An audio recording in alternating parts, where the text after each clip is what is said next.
First of all Ram Charan big fan అండి. ఎందుకంటే నాకు తనలో నచ్చినది తన బిహేవియర్ కానీ క్యారెక్టర్ కానీ ప్రతి ఒక్కటి చాలా ఇష్టం. టాలీవుడ్లో నాకు all time favourite hero Ram Charan, తర్వాత అల్లు అర్జున్. ట్రైలర్ చూసాను ఇందాకనే, చాలా బాగుంది.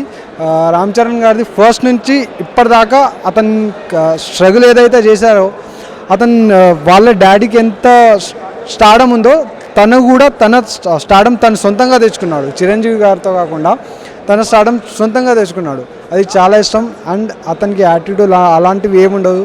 First of all and game changer movie first of all చాలా బాగుందండి. నేను వెయిటింగ్ చేస్తుంది రామ్ చరణ్ గారిది ఐఏఎస్ ఆఫీసర్ రోల్ ఉంది కదా, దానికోసమే. అది పిచ్చ ఇష్టం, ఆ రోల్ కోసమే. ఇందులో 2 రోళ్ళు చేస్తుండు. అసలు ఏ ఐఏఎస్ ఆఫీసర్దా లేకపోతే నార్మల్ది బాగుందా? IAS officer role is blockbuster అండి. చెప్పొచ్చు, మూవీ రిలీజ్ కాకుండానే చెప్పవచ్చు బ్లాక్ బస్టర్ అని. చాలా బాగుంది బికాస్ ఆఫ్ శంకర్ గారు, లెజెండరీ డైరెక్టర్. రాజమౌళి గారి కంటే చాలా పెద్ద డైరెక్టర్. అది కూడా చాలా ఇష్టం అండి.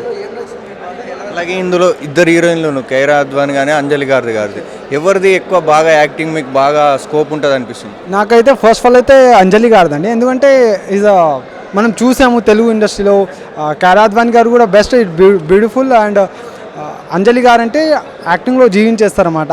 ఏ రోల్ అయినా దానికి సూట్ అయ్యేటట్టు ఉంటారు.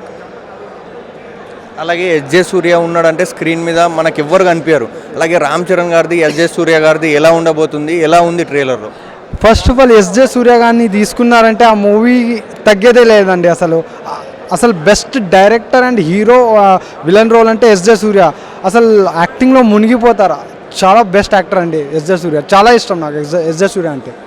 అలాగే సముద్రకర్ణి గారు ఏ సినిమాలు ఉంటే ఆ సినిమా చాలా పెద్ద హిట్ అవుతున్నాయి. అలాగే సముద్రకర్ణి గారిది కూడా యాక్టింగ్ ఎలా ఉంది ఇందులో? ఫస్ట్ ఆఫ్ ఆల్ సముద్రకర్ణి గారిది విమానం అనే సినిమా చూసాము. అది చూసేసరికి ఫస్ట్ నుంచి లాస్ట్ దాకా టీఎస్ అండి. చాలా మంచి సినిమా.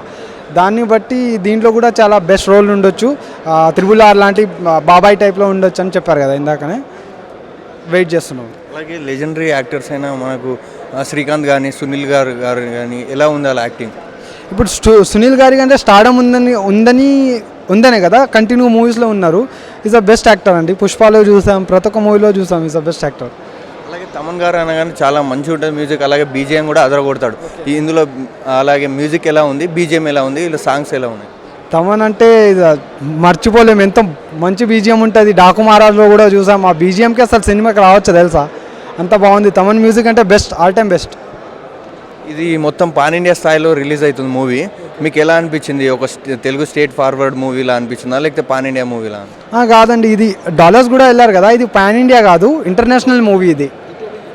ఇది ఇంటర్నేషనల్ మూవీ అనుకోవచ్చు. పొలిటికల్ డ్రామా అంటే చాలా ఇష్టం. ఫస్ట్ ఆఫ్ ఆల్ ఈ మధ్య రిలీజ్ అయిన RRR కానీ, కల్కి కానీ, పుష్ప కానీ ఒక 1000 కోట్ల బడ్జెట్ మీద వెళ్ళిపోయింది. ఇది ఎంత 1000 కోట్ల కలెక్షన్లు వచ్చాయి? ఎన్ని కలెక్షన్లు వస్తాయని ఎక్స్పెక్ట్ చేయొచ్చు? 15,000 ఎక్స్పెక్ట్ చేస్తాం. అలాగే RRRతో ఆస్కార్ అవార్డు వచ్చింది రామ్ చరణ్ గారికి. ఇందులో ఆస్కార్ అవార్డ్స్ వచ్చే ఏమైనా మీకు ట్రైలర్లో అనిపించిందా? శంకర్ గారు చెప్పారు కదా నేషనల్ అవార్డు ఖచ్చితంగా వస్తుందని. ఆ పర్ఫార్మెన్స్ ఉంటే ఖచ్చితంగా నేషనల్ అవార్డు రావచ్చు. భారతీయ సినిమా ఇప్పటికీ ప్రతి ఒక్కరికి నచ్చే సినిమా. అలాంటి కంబ్యాక్ శంకర్ అని అనొచ్చా?